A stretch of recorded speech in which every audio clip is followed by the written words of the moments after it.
सूरज की किरणों में अमृत का वो प्रकाश, हर नई सुबह के साथ यीशु राजा है अब। अंधकार से जो लड़ती उसकी वाणी है आप, उसकी वाणी है आप, उसकी वाणी है आप। अमृत वाणी, अमृत वाणी, अमृत वाणी, अमृत वाणी, अमृत वाणी।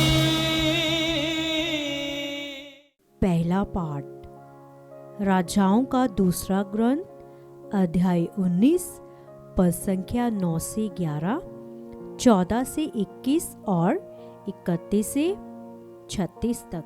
असूर के राजा सन्हेरीब ने हिजकिय्याह के पास दूतों को भेजते हुए उससे कहा, यहूदा के राजा हिजकिय्याह से यह कहना, तुम अपने ईश्वर पर भरोसा रखते हो जो तुम्हें यह आश्वासन देता है कि यरूशलेम असूर के राजा के हाथ नहीं पड़ेगा।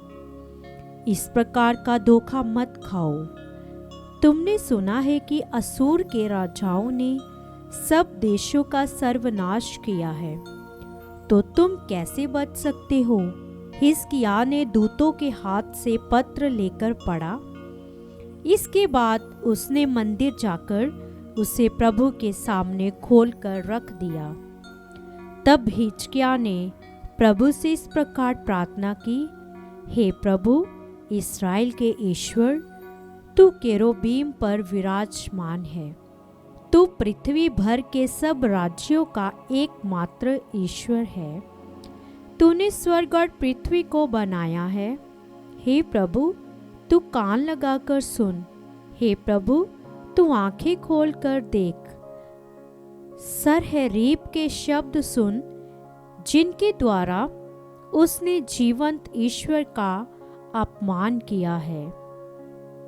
हे प्रभु, यह सच है कि असूर के राजाओं ने राष्ट्रों का सर्वनाश किया और उनके देवताओं को जलाया है।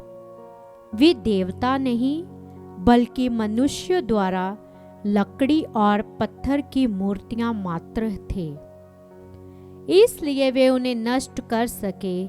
हे प्रभु हमारे ईश्वर, हमें उसके पंजे से छुड़ा, जिससे पृथ्वी भर के राज्य यह स्वीकार करें कि हे प्रभु तू ही ईश्वर है।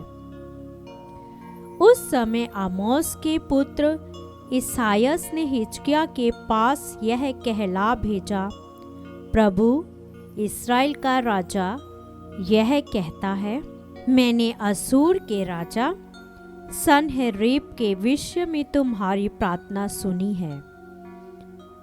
सन्हेरीब के विरुद्ध प्रभु का कहना इस प्रकार है, सिय्योन की कुंवारी पुत्री तेरा तिरस्कार और उपहास करती है। यरूशलेम की पुत्री तेरी पीठ पीछे सिर हिलाती है, क्योंकि यरूशलेम में से एक अवशेष निकलेगा और पर्वत सिय्योन से बचे हुए लोगों का एक दल। विश्वमंडल के प्रभु का अन्य प्रेम यह कर दिखाएगा। इसलिए असूर के राजा के विषय में प्रभु यह कहता है, वह इस नगर में प्रवेश नहीं करेगा और इस पर एक वाण भी नहीं छोड़ेगा। वह ढाल लेकर उसके पास नहीं भटकेगा और उसकी मोर्चाबंदी नहीं करेगा। वह जिस रास्ते से आया उसी से वापस जाएगा। वह इस नगर में प्रवेश नहीं करेगा। यह प्रभु की वाणी है। मैं अपने नाम और अपने सेवक दाऊद के कारण यह नगर बचाकर सुरक्षित रखूंगा। उसी रात प्रभु के दूत ने आकर असूर के राजा के शिविर में 1,85,000 लोगों को मारा। प्रातःकाल वे सब मरकर पड़े हुए थे।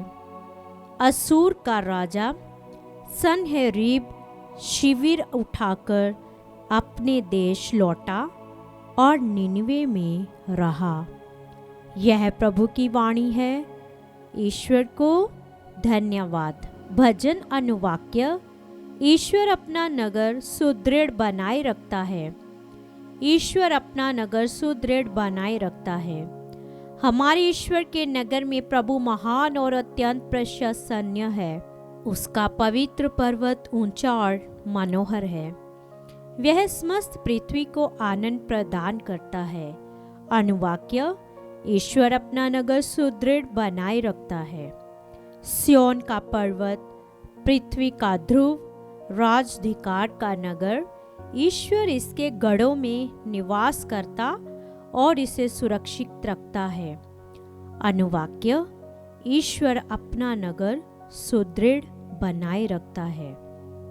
हे प्रभु, हम तेरे मंदिर में तेरे प्रेम का मनन करते हैं। हे ईश्वर, तेरा नाम और तेरी स्तुति पृथ्वी के सीमांतों तक फैल जाती है। तेरा दाहिना हाथ न्याय से भरा है। अनुवाक्य। ईश्वर अपना नगर सुदृढ़ बनाए रखता है। जय घोष।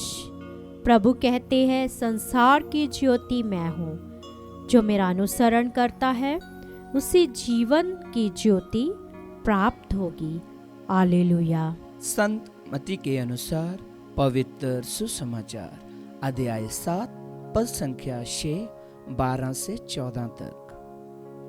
यीशु ने अपने शिष्यों से कहा, पवित्र वस्त्र कुत्तों को मत दो और अपने मोती सूरों के सामने मत फेंको। कहीं ऐसा ना हो कि वह उन्हें अपने पैरों तले कुचल दे और पलटकर तुम्हें फाड़ डालें। दूसरों से अपने साथ ऐसा व्यवहार चाहते हो, तुम भी उनके साथ वैसा ही किया करो। यही संहिता और नबियों की शिक्षा है। सक्रिय द्वार से प्रवेश करो। चौड़ा है वह फाटक और विस्तृत है वह मार्ग जो विनाश की ओर ले जाता है।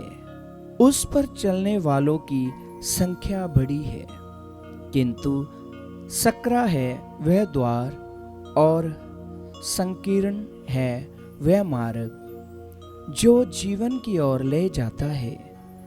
जो उसे पाते हैं उनकी संख्या थोड़ी है। प्रभु का सुसमाचार। ख्रिस्त की जय।